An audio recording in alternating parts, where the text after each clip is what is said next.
சர்க்குரு மகான் வண்ணார பரதேஸ்வர சுவாமிகள். இவரின் ஜீவசமாதி புதுச்சேரி முருங்கப்பாக்கத்திலிருந்து வில்லியனூர் செல்லும் வழியில் ஒதியம்பட்டு என்னும் இடத்தில் அமைந்துள்ளது. மிகவும் எளிமையான மற்றும் அழகான சித்தர் பீடம்.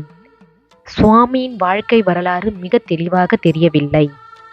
ஆனால் பல அற்புதங்களை வாழ்க்கையில் நிகழ்த்தி காட்டியுள்ளார்.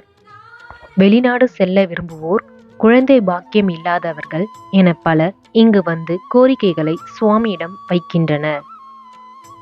நிறைய பேர்களின்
தென்னாடுடைய சிவனே போற்றே, சிவா எந்நாட்டவரைக்கும் இறைவா போற்றே.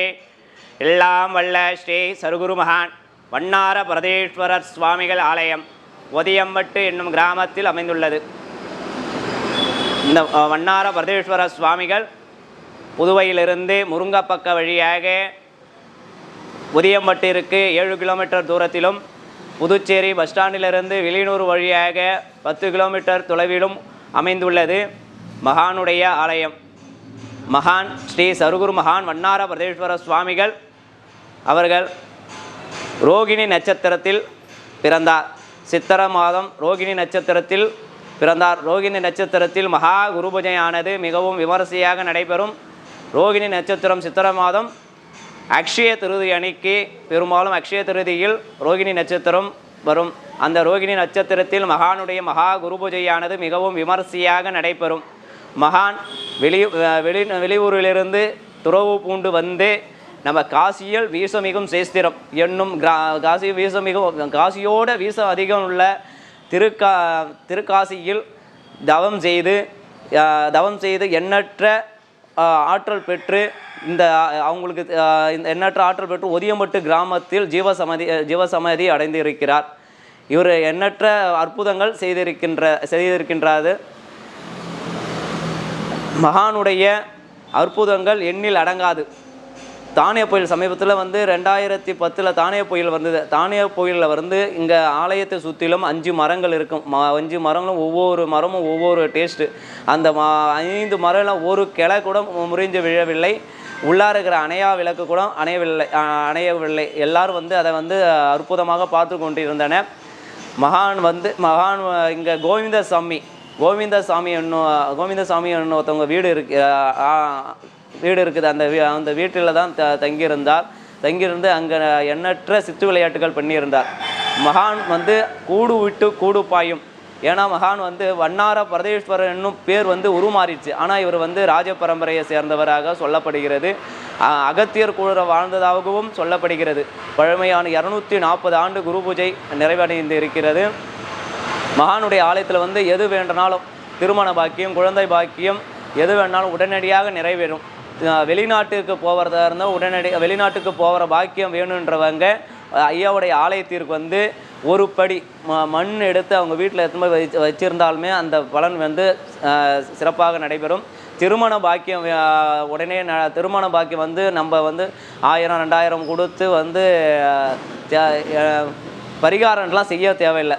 அந்த பரிகாரத்துக்கு பதிலாக நம்ம மகானுடைய ஆலயத்திற்கு வந்து ஒரே ஒரு மஞ்சள் கயிறு மட்டும், மஞ்சள் கயிறு குண்டு மஞ்சள் ரெண்டும் சேர்த்து மகானுடைய பாதத்தில் வைத்து வன்னிய மரம் இருக்கிறது. வன்னிய மரத்தில் கட்டிட்டு போனால் உடனடியாக திருமண பாக்கியம், குழந்தை பாக்கியத்துக்கு அதேமாரி ஒரு பரிகாரமும் இருக்கிறது. சிம்பிளான ஒரு 10 ரூபாயில் முடிகிற பரிகாரம் தான், அதிகமாக இல்லை. சிறப்பாக நிறைவேறும். முடியாத ஆளே கிடையாது, எல்லாருக்குமே நிறைவடைந்திருக்கிறது.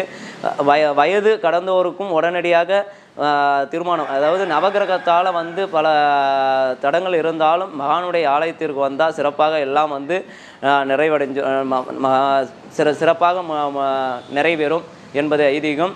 இங்கே கோவிந்தசாமி பிள்ளை அவர்கள் வீட்டில் தங்கியிருந்து மகான் வந்து நிறைய சித்து விளையாட்டுலாம் பண்ணியிருந்தார். அதில் வந்து ஒரு சித்து விளையாட்டு வந்து எண்ணில் அடங்காது. அதில் ஒரு சித்து விளையாட்டு வந்து மணிலா பயிரை வந்து குவிச்சு வைத்திருந்தார்கள் அவர்கள் வீட்டில்.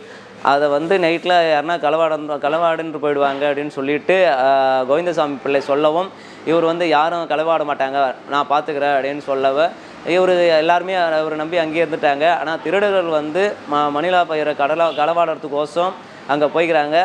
மணிலா பயிரை எடுத்த மாதிரி அப்படியே காலம்பரை வரைக்கும் அப்படியே அங்கேயே இருந்துட்டாங்க. போய் காலம்பரை கோவிந்தசாமி பிள்ளை பார்க்கும்போது திருடர்கள் வந்து அப்படியே அசையாமல் இருந்தது மெய்சில் இருக்க வைத்தது. உடனடியாக மகான் வந்து அங்கே சென்று அவங்கள சித்து விளையாட்டிலேருந்து விடுவித்தார். கூடு பாயத்துலேருந்து கை கால் தலை எல்லாத்தையும் வந்து தனித்தனியாக ஆக்கிட்டு தான் இவர் தியானம் பண்ணுவாருங்களாம். ஏன்னா மற்ற சுஷ்ட சக்திகள் வந்து உள்ளார புகுந்து வேறு எதுவும் கெடுதல் செய்யக்கூடாது என்பதுக்காக. அதனால் ஐயா வந்து கூடு பாயும் இதில் சிறந்தவராக விளங்கியதான் நம்ம வந்து இப்போ வேண்டின்னு போனோன்னா ஒரு வத்தி வாசனில் கூட நம்ம வீட்டுக்கு வந்து அருள் புரிவார். அப்படியாப்பட்ட மகான், நீங்கள் வேண்டியது சிறப்பாகவே நிறைவேறும் என்பது ஐதீகம். வாங்க எல்லாரும் வந்து சிறப்பாக அவருடைய அருளை வந்து எல்லாருமே அனுபவிச்சுன்னு போவாங்க. இங்கே வந்து குரு பூஜையில் வந்து சித்திரை மாதம் ரோகிணி நட்சத்திரம் குரு பூஜை நடக்குதுல்ல, அப்போ நம்ம வீட்டில் ஒரு விசேஷம்னா எல்லாரும் சொந்த பந்தங்கள் வராங்களா, அதே மாதிரி மகானுடைய குரு பூஜைன்னா அகத்திய பகவான் கொண்டு எல்லாரும் வந்து இங்கே வந்து அன்னம் பசிப்பாருங்களாம். இங்கே அன்னதானத்தில் பங்கேற்பது மிகவும் சிறப்பு. அன்னதானத்திற்கு உதவி செய்வதும் அன்னதானத்தில் பங்கேற்பதும் மிகவும் சிறப்பு. அதை வந்து ஐயா வந்து மற்ற எதுவுமே விரும்ப மாட்டாருங்களாம். அன்னதானம் வந்து 4 பேருக்கு அன்னதானம் போடுறதான் ஐயா விரும்புவாருங்களாம். அதேமாதிரி அன்னதானத்தில் நம்ம பங்கேற்று அன்னத்தை புசித்து போட்டாலுமே நம்மளுக்கு நம்மளுக்கு உள்ளார இருக்கிற நோய் கொண்டு எல்லாமே நீங்கிவிடும் என்பது ஐதீகம். என்னுடைய பேர் வந்து ஆர் முத்து. நான் வந்து 20 வருஷமாக மகானுக்கு பூஜை செஞ்சுன்னுக்கிறேன். நான் இங்கே 20 வருஷமாக வந்து சின்ன இப்போ 4 தூண் ஐயாவோட லிங்கம் மட்டும் உள்ளார இருக்கிற ஒரு கொட்டா மட்டும்தான் இருந்தது. அப்போத்துலேருந்து நான் பூஜை பண்ணின்னு இருக்கிறேன். 20 வருஷமாக நான் பூஜை பண்ணின்னுக்கிறேன். இங்கே ஒதியம்பட்டு ஸ்கூலில் 5வது படிக்கும் போதுலேருந்தே நான் பூஜை செஞ்சுன்னுக்குது எனக்கு பெரும் பாக்கியமாக கிடைத்தது.